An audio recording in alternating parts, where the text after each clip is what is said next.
Right, boys, so today we're going to be going over the demo of one of my viewers.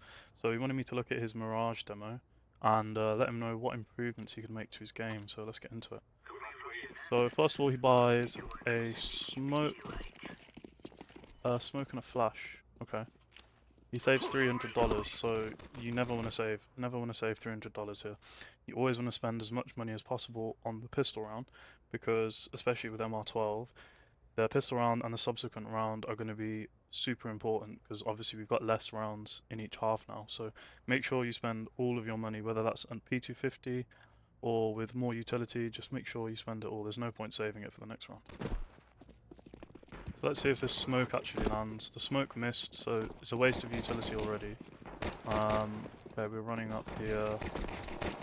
Okay, so what we want to take a look at here is the pathing, right? So we want to come along this wall. We want to get over to this side, so we're slightly covered from con, so the A side players can't see us. We want to hug this wall up here and come around here. So just so we're taking the least risks possible. We don't want to come sort of this way because then we're exposed for longer than we need to be. And also, when you are coming this way, you want to be looking at the possible threat. So you want to be looking at A site. You don't want to be doing 360s coming around this corner. Just look at A site. As soon as you turn this corner, you're looking into B. So that's what I'd say about that, and then make sure this smoke is landing, or just save it for the post plant. Okay, so next I wanted to look at round 10. So he goes for this mid take, which is fine. He's then gonna go behind boxes. He doesn't spot this player. He also told me he didn't hear him, which is concerning, but he needs to turn his sound up. So he gets his kill. He needs to take space now. He's reloading, not quite sure why. He's looking around. He's trying to catch a rotation or a peek into mid, which is fine, but he does this short smoke, and the molly afterwards doesn't make any sense. It's unlikely this guy's going to peek anyway, and then he's into con. So it just needs to be a bit more fluid here, into con, and take your space here. He did come up, but as soon as you get that kill, consider the short push, yes, but take the space because you've got that free mid control essentially. The only person you have to worry about is the short guy, the window guy, but you know one of the mid guys has just died, probably the con guy. Kill. And then just another note, the first person onto A, this guy for some reason hasn't pushed into ramp with his team. So Marwan probably needs to go and clear sight because we need to plant the bomb. That's the aim, isn't it? I think he takes the pathing of like CT, which is a great place to take. But if you're the first in, you want to make sure that there's not any guys hiding around here, just to make sure that you can get the plant off. It should be this guy's job, but he's just sitting in ramp for some reason. He does get the kill here, so it's fine, but you can see how it could have escalated. If this guy wasn't cleared, he kills this guy, he kills Marwan, and then, you know, could turn into a round for the CTs, but yeah. So at this point, Marwan, he's got an entry on mid, it's looking like a good round, and then he's coming up short. So what we want to look at here is his pathing into the B side. So his teammates just died there to Orange, who's in kitchen. So he needs to be on high alert for kitchen. So here he's kind of fumbling with his nades. I told him he needs to get nade binds. It will help him a lot. Yeah, and then here. So at this stage, you're on site. You're first on site. You've got to be checking this angle. You've got to be checking this angle. You've got to be checking this angle. Doesn't have to be, you know, ages spent on it, but you want to check that while you're in this cover. Get to this cover, you know, check your angles again. Get to this cover, check your angles again. Right, and this is what happens instead. There's a flash, peeks here. Because he hasn't taken the time to clear anything, Orange has all the info, all the sound info on him. He knows exactly where he is. He can peek him, catch him completely off guard, gets the kill easily. And obviously that could have been avoided if he'd just taken an extra second just to clear some angles. He'd probably catch this guy on a timer. If he's jiggling one of these corners, he probably catches him, wins a round. If he makes a bit less sound, this guy has less info to peek off. Okay, so at this point, Marwan is playing B on CT Mirage. So he is the designated short player for the most part of this half. So as a USP player, do you want to be playing this angle? Probably not, because if you've got 4 or 5 players pushing this window, if you don't get a kill instantly, you can pretty much lose the round straight away. So what I told him was I would absolutely sprint from here all the way to here. You've got cover, you can peek off, you can get info, you can get sound, you can help your teammate here, you can get some kills. Much easier kills than here because what actually happens is this. Misses the first shot. This guy gets out the window. He's screwed already. I mean, you can try and play around the pillar, but he's basically screwed. He needs to play a longer angle there, even if he plays kitchen. But preferably, you know, you do want to play short in case they do some sort of mid take. You've got an advantage there with the long range angles. But yeah, all I would say about that is take the longer angle, try get a kill, try and support Mr. Drump here, and like hold an angle where you can sort of cover them getting to bench. So the next round we see Marwan making a really good play, I think actually. He jumps out window, he pushes underpass. So in this case, his B teammate knows that he knows it's B anyway. But if he didn't already know, this would be a great info play. He thought this was a terrible play. I don't think it's a bad play. If you see here, he swings, he gets some damage. He doesn't get the kill, but he gets info 2B, which is great. At this stage, at this round, I don't think it matters too much. But the initiative that he's showing here is something that you're going to have to do if you want to rank up. You've got to make these plays because your team probably aren't going to do it. So that's what I'd say about that. And then he runs up here. He doesn't really pay any attention to it if anyone's top mid, which there could have been. This guy could have rotated back here. He could be top mid, lurking, trying to catch a rotate. And then this short take flashes over. He's making full sound. This guy, he's got free kill on him if you watch it. He's got nades out, free kill. At this stage, as soon as you get to here, you want to start walking. You want to start clearing angles like this angle, that kind of thing. Walk all the way up to this box and have your crosshair ready. Start jiggle peeking because it's really likely there's going to be a guy here. They're either going to be here or they're going to be here if they're playing short. So these are the most important angles you need to think about. So always be ready for that. That's what I'd say. So I think this is an interesting round to go over because we've got a significant weapons disadvantage and util. We've got 3v4. So realistically, this is not a one round. This is the situation where you need to make a play. So I said to Marwan, what he actually does is he goes stairs, he peeks stairs, and he gets a kill and then dies, which is fine. It's fine. You know, we're now in a 2v4. I think what he should have done is we've got smoke here, I believe. Just edge the smoke, try and get a kill here. Cause a bit of panic. You're more likely to win the round if they're panicked. If there's a guy stairs, you get a kill, they're not worried, they jump over, they kill you easy. Just try and make a play here because, you know, even if 9 times out of 10 it doesn't work, it's better trying that, something that catches them off guard, rather than, you know, you get your kill, but the round's lost anyway. You push here, maybe you get a 1 dig, maybe you get another 1 dig, maybe your teammate gets a kill, and then you're on. That's what I would say about that. Just think about making plays, especially at these lower ranks. And Marwan as well, he's a good aimer, so he's definitely got the skills to hit the shots he needs to. This one, just a simple one. You've got over 5k. Your team is pretty much all bought. Just buy here. Just buy with the team. There's no point saving here. I think he's been saving for a few rounds now. Just buy with the team. You could even get AWP and Kevlar or something like that. Buy with the team, make some impact, because there's no point just keep saving until your team has the perfect funds, because especially at these lower ranks, it's never going to happen. So if your team is spending most of their money, spend most of your money. Just do that, no matter what.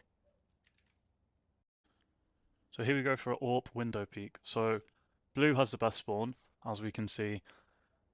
Doesn't mean that Marwan shouldn't be peeking, but just something to consider. He doesn't have the best spawn. He jumps up here, this is fine.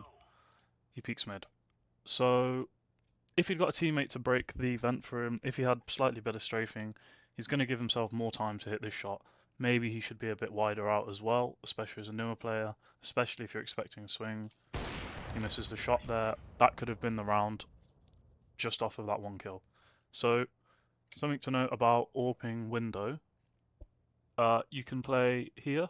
If you've got a good spawn, you can get to this sight line, which is more risky because obviously you can be mollied and naded and stuff.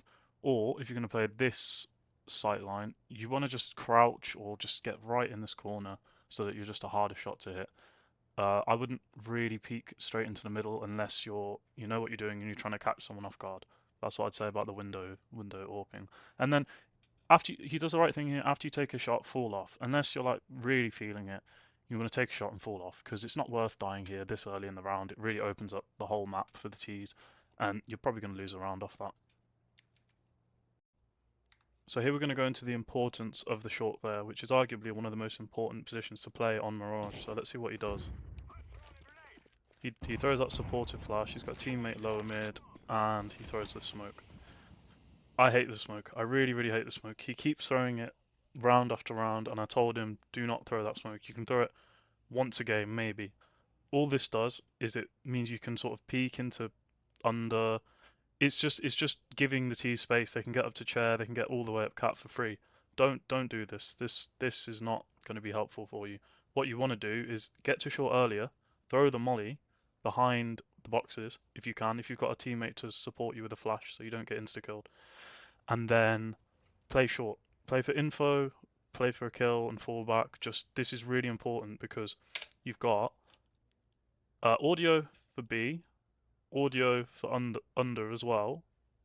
You then also have a sightline into mid, like loads of sightlines into mid. You can see if they come up con, you can see if they come bench as well. So you don't want to deny yourself info by throwing the smoke. It doesn't make any sense. So just make sure when you're playing short, you're supporting your team here, because this is one of the most important positions you can play. So at this point, we're in a 2 versus 3.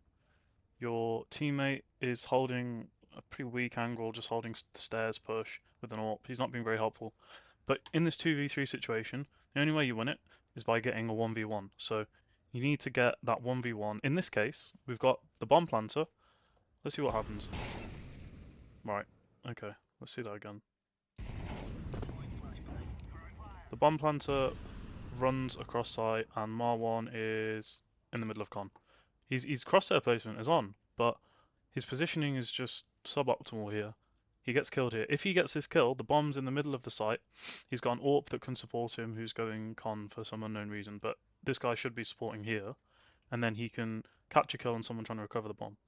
Where you want to play here, instead of playing in the middle of con where you're super open and exposed, just play down on the stairs. Play a headshot angle around here. His crosshair placement was on, so he probably gets this kill. He gets this kill. The bomb's dropped in the middle of the site. The T's are then basically all up in arms. They don't know what to do. They've got to recover this bomb. Mr. Trump can come back, catch a kill, and then we've got 2v1 here. So we've gone from a 2v3 to a 2v1 potentially, just from a simple change of positioning. Instead of being up here in con, we're down here. We're just trying to catch that one kill to even the playing fields. That's what we need to do in this situation if we want to win the round. So, in this round, Marwan says he can't be asked for short, basically. So, he says he wants to play Bianca. So, as a Bianca, you need to be jump spotting this for info. You need to be jumping from left to right, right to left, that kind of thing, so you can get info. You don't need to use this nade because you don't know that there's anyone there. You can throw it. In this case, it's a waste. But it's better to get the info first and then throw it, because then you know you're going to get some damage. The only info you've got is that there's players everywhere else apart from B. So he throws this smoke. He didn't need to throw this again because he had no info that there was anyone B. He's going to push it and he's going to sort of sit in here. Now, there gets to a stage in this round where, let's have a look. So, 8 times. Right, he's got info that they're on A. He's got 0 info of anyone on B. The bomb is about to be spotted on A, I think. This guy's going to push out soon. So at this point, he needs to just cheat. He needs to just cheat over to A. He's got no info on B. He's not heard a step, not heard a nade, not heard anything. He needs to just go B. We're on a 4v3, so he's probably thinking to himself, right, I'm not going to over-rotate because then my team is going to be angry. This is a part where your game sense should just be telling you, look, there's no one here. I'm just going to come support this guy short. I'm just going to start cheating over to jungle. If they do go B now, it's going to take them ages to get there, but we've got a 4v3 retake. Cheat over to A, but instead, we're just spending too long here. I think the bomb's been spotted now, and now we're in a 1v2, where, we could have been at the A site to at least make it a 1v1 to help our team. So then we have this clutch situation where I've got an interesting point to go over. He's clearing his angles here, he's clearing sight, looks into con, that's fine. So he's going to catch a kill on ramp here. Gets a nice kill. And then he's thinking, he's just thinking like, right, okay, where's the other guy? I need to defuse the bomb. Taps the bomb here, and there we go. He's dead instantly. So in this situation, what's he cleared? Not much really. I think he's come from jungle, so he's cleared con. And then he's sort of walked into sight like this. He's got the kill ramp, so he's probably thinking there's not one ramp, but he hasn't actually cleared sight. He hasn't cleared CT. Hasn't cleared Palace. He hasn't fully cleared ramp. He hasn't cleared Tetris. So before you tap the bomb, you need to clear the positions that are closest to you, so you know that if you do tap it, you're not going to insta-die. So he needs to just quickly clear Tetris, maybe clear Ninja. Maybe he doesn't have time to clear CT, that's fine. But I'd say at least 2 more positions here need to be cleared before he goes for this tap. Otherwise, this happens. And the round's lost. So just be aware in those clutch situations, like those 1v1s, don't go for the tap until you have as much info as you can possibly get in that time. He had time to check Tetris there. He had time to do a brief sight check, which could have been the difference for the round. Right, this situation, I think, really tilted Marwan. So, what have we got? We've got a 3v3 here. 2 players almost on site. Marwan's in Palace. They get an entry. They get another entry. We're in a 3v1 now. In this position, Marwan's on balcony. His teammates are low, so even if his teammates aren't low, I would go Palace. If you're really trying to win this game, I would just sit in Palace. It's probably the strongest post plant spot you can be in, and the least checked because nobody has time to go into Palace and check it. So sit in Palace here, but instead Marwan decides to do this. We go Tetris, we've got a knife out, we're trying to make the jump, he dies, his teammates are low. Now it's a 1v2 where the CT is almost favoured here. And yeah. What happens? Let's go 2 times. He's clearing everything pretty well. He mollies Palace. At this point, if Marwan is in Palace, if he's here, I think the molly goes past him anyway, so he doesn't even need to move. If he is here, he might still have time to wait the molly out. Or he could just push it and get this guy worrying about Palace. Instead, he's dead. He's already dead. This guy gets 2 easy kills here. At this point, Marwan could be then peeking Palace, easy kill, free kill. He could have peeked it before, got a free kill. The round would have been done. If you sat in Palace, the round's done. They can't lose it really. Even with that guy's molly, they don't really lose this round. So just really think about your positioning in these situations, because you're thinking it's a 3v1, you're thinking it's a 1 round. That's not always the case, especially when your teammates are low and you can't rely on your teammates to make good decisions. Okay, so just always be thinking about your post-punt positioning if you want to win the game, because otherwise you get rounds like this which just look like a throw, and obviously everybody just feels depressed after this. But yeah. So now we're on to the penultimate round. Yellow is pushing up short here. So I would say that Marwan needs to either be with him or be sitting tucked away in chair, ready to trade or ready to catch this guy as he peeks. This is what happens. Yellow sprays him. He gets good damage on him. If Marwan's sitting in chair, you can probably kill him. You can probably kill him there. He's moving left and right. He would have had the chance to kill him through there. If he comes with him, he definitely kills him. If he sits chair, he probably does still kill him anyway. And then we're just mid. We've got a 4v5. This mid take has led to a death and 0 space. So this has just happened for no reason. There's been no space taken, no entries, no info. 1 short. 1 short is useless info, really. Always going to be 1 short. Always going to expect 1 short. We need to be in con at this point. Our team is trying to take A. We should already be in con. We should have killed this guy. We should be coming up con, pressuring the A players. I think this round gets won anyway, but there needs to be that pressure. There needs to be that space taken, that confidence, so that the CTs aren't so comfortable. Because right now on A, it's 3 versus almost 3, which is hugely favourable for the CTs. You need to kill this guy. You need to take the con space. This guy's worried. This guy's worried. At the moment, everyone's comfortable here. The people that are under pressure are the Ts in this point in time, because Marwan, he's just trying to catch the rotates. He's not taking the space that he needs to take. He does get this kill in con, I think, and they do win the round. But if he'd have played it a bit more aggressively, a bit more, mindful towards taking space, getting the trades, like the whole game, I think this game's already won by this point. So, yeah, Marlon goes to die here on the last round and we lose the game. However, had he kept in mind some of the points that I made in this video, I think this might not have even gone to overtime and we would have won it much earlier. So, I hope these tips have been helpful for you guys. Just remember to implement them into your games, especially making plays at lower ranks, which, you know, won't always work. Sometimes you will just die frustratingly, but you need to make these plays at the lower ranks because a lot of the time nobody else is going to do it for you. So if you enjoyed the video, guys, please like and subscribe, and I'll see you in the next one.